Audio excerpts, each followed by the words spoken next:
అన్ని రకాల ఛాలెంజెస్ కి ఇంపార్టెంట్ ఈస్ గట్. అంటే మన గట్ గనక హెల్దీగా ఉంటే మనము హెల్దీగా ఉంటాం. That's a very important. So ఆ గట్ గురించి మాట్లాడినప్పుడు, ఇండియన్ గట్ గురించి మాట్లాడినప్పుడు ఎవరెవరికి ఛాలెంజెస్ ఉంటాయి? అసలు గట్ అంటే ఏంటి? గట్ అంటే ఆంత్రము అని పిలుస్తాం. ఆంత్రము అంటే మన స్టమక్ స్టార్టింగ్ పార్ట్ ని గట్ అంటాం.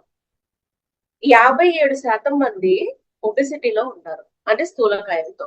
45% మంది అండర్ వెయిట్ లో ఉన్నారు. 48% మంది నార్మల్ బిఎంఐ లో ఉన్నారు. అంటే దో ఒబెస్ లో ఉన్నా, ఐడియల్ గా ఉన్నా, అండర్ వెయిట్ లో ఉన్నా సరే పీపుల్ గట్ రిలేటెడ్ ఛాలెంజెస్ తో బాధపడుతున్నారు. కేవలం ఇండియాలో మాత్రమేనా అంటే కాదు, గ్లోబల్ గా ప్రపంచవ్యాప్తంగా more than 40% of the people GI అంటే గ్యాస్ట్రో ఇంటెస్టైనల్ డిజార్డర్స్ తో బాధపడుతున్నారు ప్రపంచవ్యాప్తంగా. ఎప్పుడైతే మన గట్ అనేది అన్హెల్దీగా ఉంటుందో రకరకాల ఛాలెంజెస్ వస్తాయి మనకి. ఓకే, ఈ గట్ గురించి మాట్లాడితే ముందుగా ఫస్ట్ మనం ఫుడ్ పెట్టుకుంటాం కదా నోట్లో. నోట్లో సెలైవరీ గ్లాండ్స్ అంటాం, అంటే లాలాజలం ఉత్పత్తి అవుతుంది కదా, వాటికి సంబంధించినటువంటి గ్రంథులు. నాలిక, ఈ గొంతు ఉంది కదా, ఈసోఫేగస్ అంటాం. ఆ తర్వాత లోపలికి వెళ్తే లివర్ ఉంటుంది, అండ్ తర్వాత స్టమక్ ఉంటుంది. స్టమక్ దగ్గర మనకి ప్యాంక్రియాస్ ఉంటాయి, అండ్ లివర్ కి సంబంధించినటువంటి ఆర్గాన్స్ లో గాల్ బ్లాడర్ ఉంటుంది. సో గాల్ బ్లాడర్ ప్రొడ్యూస్ చేసేటువంటి చాలా జ్యూసెస్ మనకి డైజెషన్ ని సపోర్ట్ చేస్తాయి. స్టమక్ దగ్గర ఉండేటువంటి ప్యాంక్రియాస్, విచ్ చూడొచ్చు అక్కడ పిక్చర్ లో, ఇన్సులిన్ ని ప్రొడ్యూస్ చేస్తాయి. ఆ తర్వాత అక్కడ నుంచి ఈ స్టమక్ కింద వెళ్ళిపోతే గనక మనకి డియోడినం అంటాం, ఈ పేగులకి స్టార్టింగ్ అనమాట. తర్వాత ఈలియం అంటాం. ఫస్ట్ డియోడినం వస్తుంది, తర్వాత ఈలియం అనేది వస్తుంది. ఈలియం అంటే స్మాల్ ఇంటెస్టైన్. తర్వాత గ్రీన్ కలర్ లో కనిపిస్తున్న దాన్ని కొలోన్ అంటారు. కొలోన్ అంటే పేగులు అనమాట. ఓకే, ఈ విధంగా జెజూనం అని కూడా ఉంటుంది. జెజూనం అనేది ఈలియం కింద ఉంటుంది. డియోడినం, ఈలియం, జెజూనం ఇవన్నీ కూడా పేగులు అనమాట. ఓకే, సో ఈ విధంగా తిన్న ఫుడ్ అంతా కూడా స్టమక్ డైజెస్ట్ చేసుకొని న్యూట్రియంట్స్ ఏవైతే రిలీజ్ అవుతాయో అవి డిఫరెంట్ ఆర్గాన్స్ కి సరఫరా అవుతాయి. న్యూట్రియంట్స్ అన్ని ఏదైతే ఫుడ్ అనేది అరగదో యానస్ ద్వారా బయటకు వచ్చేస్తుంది. ఇది యాక్చువల్ గా గట్. మన గట్ గురించి మాట్లాడితే మన డైజెస్టివ్ సిస్టమ్ లో ఉన్న పార్ట్స్ ఏంటి? ఒకటి గట్, రెండోది స్టమక్, మూడోది ప్యాంక్రియాస్, నాలుగోది లివర్. ఇవి డైజెస్టివ్ సిస్టమ్ లో పార్ట్. మన గట్టి కనుక కొలిస్తే 7 నుంచి 8 మీటర్లు ఉంటుంది వెడల్పు. అంటే ఒక టెన్నిస్ కోర్ట్ ఎంతైతే ఉంటుందో అంత వెడల్పు ఉంటుంది. అలాగే మన కడుపులో పేగులు ఉంటాయి. ఇప్పుడు పిక్చర్ లో చూపించడానికి చాలా చిన్నగా ఒక లైన్ లాగా చూపించారు, కానీ మన కడుపులో పేగులు 800 నుంచి 900 మడతలు ఉంటాయి. మనం తిన్న ఫుడ్ డైజెస్ట్ అవడం చాలా ఇంపార్టెంట్. ఎందుకంటే ఆ 800 మడతల్లో ఫుడ్ అక్కడక్కడ ఉండిపోయింది అనుకోండి అరగకుండా, దెన్ అప్పుడు మనకి గ్యాస్ట్రిక్ రిలేటెడ్ ఛాలెంజెస్ వస్తాయి. గ్యాస్ట్రిక్ కాస్త ముదిరితే ఎసిడిటీ, ఎసిడిటీ ముదిరితే అల్సర్స్, అల్సర్స్ ముదిరితే కొలోన్ క్యాన్సర్ అంటాం. ఇప్పుడు మనిషికి బ్రెస్ట్ క్యాన్సర్ వస్తుంది, బ్రెస్ట్ రిమూవ్ చేస్తారు లేడీస్ లో. మెన్లో ప్రాస్టేట్ క్యాన్సర్ వస్తుంది, ప్రాస్టేట్ ఆర్గాన్ ని రిమూవ్ చేస్తారు. కానీ ఈ కొలోన్ క్యాన్సర్ ఇస్ డేంజరస్. ఎక్కడ ఎలాగ ఏ పేగునని ఐడెంటిఫై చేయగలుగుతారు? కష్టం అన్నమాట. సో కాబట్టి ఫైబర్ తినడం వల్ల, ఫైబర్ అనేది చెప్పాలి అంటే పేగుల్ని క్లీన్ చేసే పదార్థం అనే అనుకోవాలి మనం. ఫుడ్ ఎక్కడా కూడా ఈ పేగుల్లో నిలవ లేకుండా చక్కగా క్లియర్ అయిపోవడానికి హెల్ప్ చేస్తుంది. సో ఎవరిలో అయితే ఫైబర్ లోపాలు ఉంటాయో వాళ్ళలో డైజెస్టివ్ రిలేటెడ్ ఇష్యూస్ ఉంటాయి. ఫైబర్ మన గట్టికి, మన గట్టికి, మన ఆంధ్రానికి ఒక మంచి ఫుడ్ లాగా అనమాట. మన స్టమక్ లో బ్యాక్టీరియా ఉంటుందని మీ అందరికీ తెలుసు కదా, ఆ బ్యాక్టీరియాకి ఆహారం లాగా ఫైబర్ పనిచేస్తుంది. So proteins, vitamins, minerals, fibre ఇవి చాలా ఇంపార్టెంట్ అనమాట మనకి, మన బాడీకి. మన గట్ అనేది సెకండ్ బ్రెయిన్ లాగా పనిచేస్తుంది. డైజెస్టివ్ సిస్టమ్ ని సెకండ్ బ్రెయిన్ అని పిలుస్తాం. అంటే మన బ్రెయిన్ ఇప్పుడు ఒక మనిషిని మనం చూసాం అనుకోండి, వాళ్ళని చూసి నవ్వుతాం కదా. ఎంతసేపట్లో నవ్వుతాము అంటే జస్ట్ ఫ్రాక్షన్ ఆఫ్ సెకండ్స్ చూడంగానే. ఇప్పుడు ఏదైనా పని చేయాలనుకోండి, మనం కొద్దిగా ఆలోచిస్తూ ఉంటాం, అవునా? ఆలోచించడానికి కొంచెం బ్రెయిన్ టైం పడుతుంది, ఇలా ఆలోచించి ఇలా మాట్లాడదాము అని. కొన్ని సందర్భాల్లో బ్రెయిన్ అలాగా ఎవరినైనా చూడంగానే అసలు వెయిట్ కూడా చేయదు, ఇమీడియట్ గా వాళ్ళని చూసి నవ్వడము, అంటే రెస్పాండ్ అవడము. లేకపోతే మన మీద ఏదైనా పడుతుంది అనుకోండి వస్తువు, వెంటనే చేతులు అడ్డు పెట్టడం, ఇంత క్విక్ గా పనిచేస్తుంది కదా. So brain function. అయితే మన గట్, మన డైజెస్టివ్ సిస్టమ్ ని సెకండ్ బ్రెయిన్ అని పిలుస్తాం.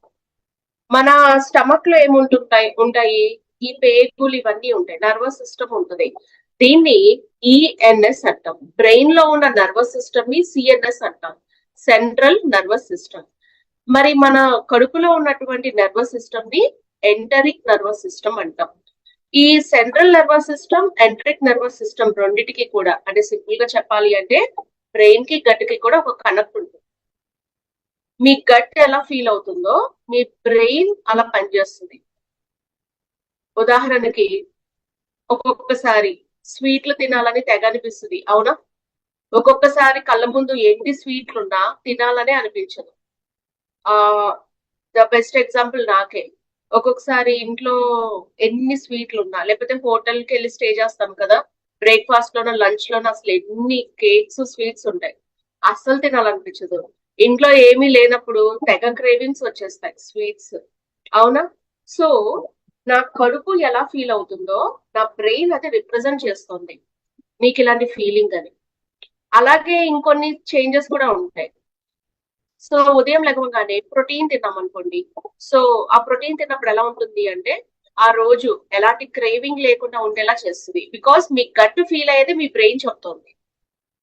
మీ ఎవరికైనా ఎప్పుడైనా అనిపించిందా ఏదైనా ఫుడ్ ని తలుచుకోగానే అది తినాలని గాని, ఏదైనా ఫుడ్ కనిపించగానే దాన్ని తినాలని గాని?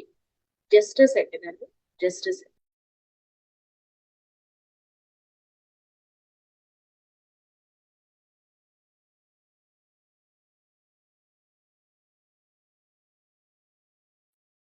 ఓకే, మీకు ఎప్పుడైనా అనిపిస్తుందా ఏదైనా చూసినప్పుడు లేకపోతే తలుచుకున్నప్పుడు దాన్ని తినాలి అని అనిపిస్తూ ఉంటుంది?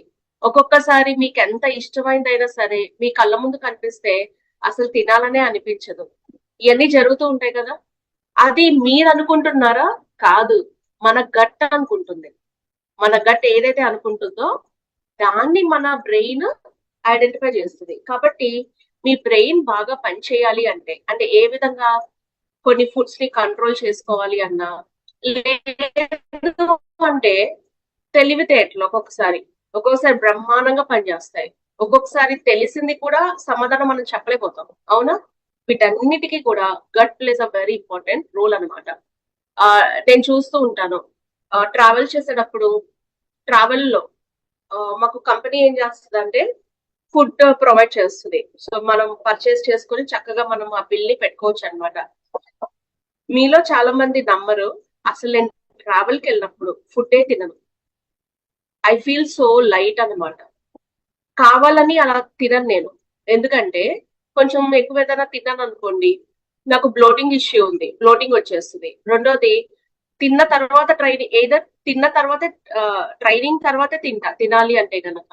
లేదు అంటే ఎప్పుడో ఈవినింగ్ 7 కో 5 కో అంటే ఫిజికల్ సెషన్స్ లో మార్నింగ్ తింటాను, మళ్ళీ మధ్యాహ్నం తినను. లేదంటే ఇలా జరుగుతుంది, నాకు బ్రేక్ఫాస్ట్ తింటే లంచ్ తినను, లేదు బ్రేక్ఫాస్ట్ తినకపోతే లంచ్ తింటాను. సో ఆ టైంలో ఎలా ఉంటుంది అంటే I feel so light, spontaneity పెరుగుతుంది. సెషన్ చేయడానికి 3 గంటల నుంచి 4 గంటల నుంచి ఎనర్జెటిక్ గా ఉంటుంది. సో గట్ ని ఎంత లైట్ గా, అంటే ఎక్కువ స్ట్రెస్ చేయకుండా ఎక్కువ ప్రెషర్ చేయకుండా ఉంటే మనము అంత బాగా పని చేయగలుగుతాం. బికాస్ ఈ రెండు కూడా కనెక్ట్ అన్నమాట. Gut matters. ఎందుకు? ఇప్పుడు ఎగ్జాంపుల్స్ అన్ని నేను చెప్పాను. మనం ఎనర్జెటిక్ గా ఉండాలి అన్నా, లైట్ గా ఉండాలి అన్నా, స్పాంటేనిటీ, లేకపోతే క్రేవింగ్స్ ని కంట్రోల్ చేయాలి అన్నా, ఎవ్రీథింగ్ ఇస్ గట్. గట్ లో మనకి మైక్రో బయోటా ఉంటుంది. మైక్రో అంటే సూక్ష్మమైన, బయో అంటే లైఫ్ అన్నమాట. సూక్ష్మమైన జీవులు ఉంటాయి మన స్టమక్ లో. ఈ ఈ బ్యాక్టీరియా చూస్తే గనక ట్రిలియన్స్ లో ఉంటాయి బ్యాక్టీరియా. వైరస్ ఉంటుంది, ఫంగస్ ఉంటాయి. సో ఇవన్నీ కూడా మన గ్యాస్ట్రో ఇంటెస్టైనల్ ట్రాక్ లో ఉంటాయి అన్నమాట, ఈ మైక్రో ఆర్గానిజమ్స్ అన్ని. వీటిని రెండు రకాలుగా క్లాసిఫై చేస్తారు, రెండు రకాలుగా డివైడ్ చేస్తారు. ఏంటి అంటే, ఒకటి బ్యాక్టీరియోడిడ్స్, రెండోది ఫర్మిక్యూట్స్. ఈ బ్యాక్టీరియోడిడ్స్, ఫర్మిక్యూట్స్ ఎలాంటివంటే, బ్యాక్టీరియోడిడ్స్ అంటే ఎగ్జాంపుల్ లైక్ ఒమేగా 3, ఫర్మిక్యూట్స్ అంటే ఒమేగా 6 లాగా అనమాట. ఓకే, ఒమేగా 6 చెడ్డదా అంటే నో. ఒమేగా 3 కన్నా ఒమేగా 6 తీసుకుంటే నష్టాలు ఉంటాయి. అలాగా బ్యాక్టీరియోడిడ్స్ కన్నా ఫర్మిక్యూట్స్ పెరిగిపోతే నష్టం ఏర్పడుతుంది. అంతేగాని బ్యాక్టీరియోడిడ్స్ అనేవి గుడ్ బ్యాక్టీరియా, ఫర్మిక్యూట్స్ అనేవి బ్యాడ్ బ్యాక్టీరియా అయితే కాదు. రెండు కూడా ఇంపార్టెంట్.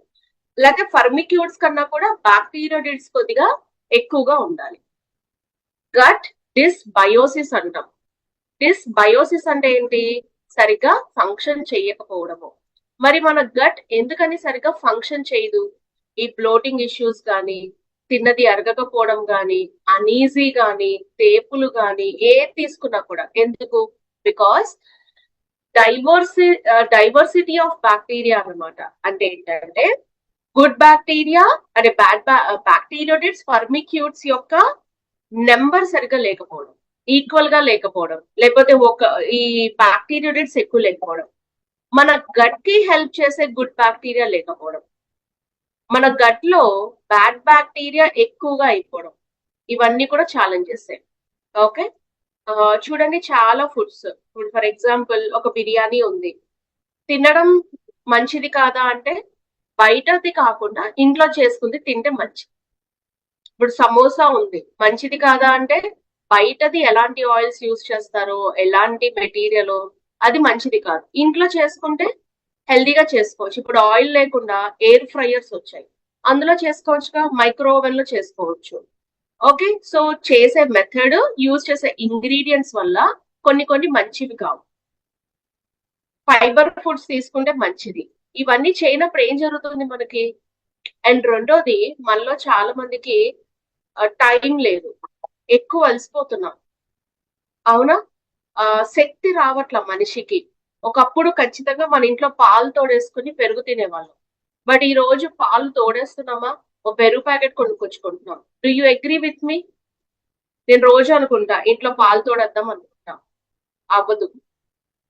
ఓకే, అవ్వదు అంటే అవ్వకపోవడం ఏం లేదు, చెయ్యం అంతే. ఎందుకంటే ఈజీలీ అవైలబుల్ గా దొరుకుతోంది కదా పెరుగు ప్యాకెట్, లేకపోతే ఇంకొక ఫుడ్, ఇంకొక స్నాక్ ఈజీగా అవైలబుల్ గా ఉంది కాబట్టి ఇంట్లో మనం చెయ్యట్లా.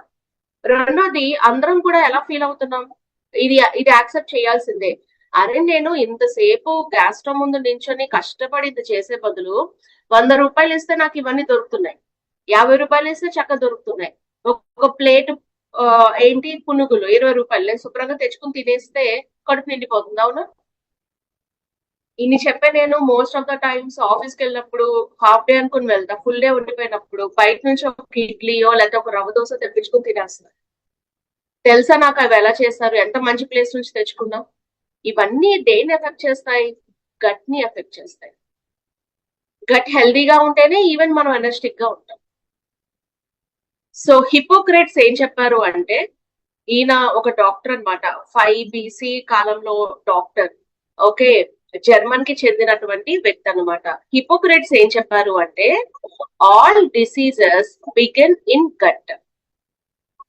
అన్ని రకాల జబ్బులు గట్ లోనే మొదలవుతాయి. ఎలాంటివి? బ్లోటింగ్, కడుపు ఉబ్బరం, కాన్స్టిపేషన్, మలబద్ధకం, క్రాంప్స్, కడుపులో నొప్పి, ఫుడ్ సెన్సిటివ్, నాకు ఇది పడదు అది పడదు ఇలాగా, ఎలర్జీస్. ఓకే, తర్వాత జాయింట్ పెయిన్, ఫెటిక్, అలసిపోవడం, arthritis, IBS, irritable bowel syndrome, ఏదైనా తింటే కడుపులో నొప్పి రావడం లేదా మోషన్ కి వెళ్ళడం, కాలిటిస్ అంటే పేగులకి వచ్చేటువంటి ఇన్ఫ్లమేషన్. ఇన్ఫ్లమేషన్ అంటే ఏంటి? నొప్పి, మంట, వాపు. Auto immune disorders. So auto immune disorders అంటే ఏంటి? సో మన శరీరంలో ఉన్నటువంటి సెల్స్, వాటిని మన సెల్స్ అటాక్ చేస్తాయి, తిరగబడతాయి అన్నమాట. Okay, auto immune disorders. తర్వాత స్కిన్ ప్రాబ్లమ్స్, ఎక్ని, ఎజీమా, సోరియాసిస్ లాంటివి. హార్మోనల్ బ్యాలెన్స్, అలాగే బరువు పెరగడం. ఇప్పుడు మీ క్లయింట్స్ లో ఎవరైనా బరువు తగ్గట్లేదా? ఈ ప్రియన్ ప్రోబయోటిక్ హెల్ప్ చేస్తుంది. పీసీఓడి, పీసీఓఎస్ కి సప్లిమెంట్స్ ఇస్తున్నారా? మనకి హెల్ప్ చేస్తుంది. మొటిమలు, ఇప్పుడు చాలా మంది నన్ను పింపుల్స్ కి ఏదైనా ప్రొడక్ట్ ఇమ్మని అడుగుతున్నారు. పింపుల్స్ కి ప్రొడక్ట్ లేదు స్కిన్ కేర్ లో, ఫేస్ వాష్ తప్ప. So Priyan probiotic is one first thing. మీరు ఏ సప్లిమెంట్ ఇచ్చినా ఆ సప్లిమెంట్ లో ఖచ్చితంగా ప్రియన్ ప్రోబయోటిక్ ని యాడ్ చేయండి. ఇంతకీ మనం ఏం చేయాలి? బ్యాక్టీరియోటిడ్స్ ని, ఫర్మిక్యూట్స్ ని రెండింటిని కూడా ప్రాపర్ గా బ్యాలెన్స్ చేయాలి. లైక్ omega-3, omega-6 1:20 రేషియో, 1:2 లో ఎలా తినాలో, సో బ్యాక్టీరియోటిడ్స్ ని, ఫర్మిక్యూట్స్ ని కూడా చక్కగా మనము బ్యాలెన్స్ చేసుకోవాలి. సరే, మన గట్ కనుక అన్హెల్దీగా ఉంటే ఏమవుతుంది? ఇందాక ఆల్రెడీ చెప్పుకున్నాం, కాన్స్టిపేషన్, బ్లోటింగ్, ఇండైజెషన్, బరువు సరిగా మేనేజ్ కాకపోవడం, వ్యాధి నిరోధక శక్తి కూడా తక్కువగా ఉండడం. కనీసంలో కనీసం 55% గుడ్ బ్యాక్టీరియా ఉండాలి. 15% బ్యాడ్ బ్యాక్టీరియా ఉన్నా కూడా నష్టమేమీ లేదు. మన గట్ ని కనుక మనం హెల్దీగా ఉంచుకోవాలి అంటే బ్యాలెన్స్డ్ డైట్ తినాలి, హెల్దీ లైఫ్ స్టైల్, చక్కగా నిద్రపోవాలి, నెగిటివ్ హ్యాబిట్స్ ని అవాయిడ్ చేయాలి. ప్రీబయోటిక్, ప్రోబయోటిక్ లాంటివి ఫుడ్స్ ని మనము డైట్ లో యాడ్ చేసుకోవచ్చు. ఇందుకి ప్రీబయోటిక్ అంటే ఏంటి, ప్రోబయోటిక్ అంటే ఏంటి? ప్రీ అంటే ముందుగా, ప్రీబయోటిక్స్ ఎప్పటి నుంచో ఉన్నాయి. ప్రోబయోటిక్స్ అనేది ఈ మధ్య కాలంలో ఒక 1990s లోనే ఎప్పుడో కనుక్కున్నారు ప్రోబయోటిక్స్ ని. ప్రీబయోటిక్ అంటే మన గట్ లో ఉన్న బ్యాక్టీరియాకి, గుడ్ బ్యాక్టీరియాకి ఫుడ్ అన్నమాట. తర్వాత గట్ మైక్రోబయోటా డ్యామేజ్ కాకుండా హెల్ప్ చేస్తుంది. మన కడుపులోనే గుడ్ బ్యాక్టీరియా గ్రో అవడానికి సపోర్ట్ చేస్తుంది. ప్రోబయోటిక్స్ అంటే ఏంటి? సో ప్రో అంటే ప్రమోటింగ్, బయోటిక్ అంటే లైఫ్, అంటే గుడ్ బ్యాక్టీరియాని ప్రమోట్ చేయడం. ఈ ప్రోబయోటిక్స్ అనేవి లైవ్ స్ట్రెయిన్స్ అంటాం. అంటే స్ట్రెయిన్ అంటే జాతి, అంటే వీటిలో కూడా డిఫరెంట్ జాతులు ఉంటాయి కదా బ్యాక్టీరియాలో కూడా. సో బతికి ఉన్నటువంటి కొన్ని బ్యాక్టీరియా అన్నమాట. మన స్టమక్ లో గుడ్ బ్యాక్టీరియా యొక్క కౌంట్ ని పెంచడానికి ప్రోబయోటిక్స్ హెల్ప్ చేస్తాయి.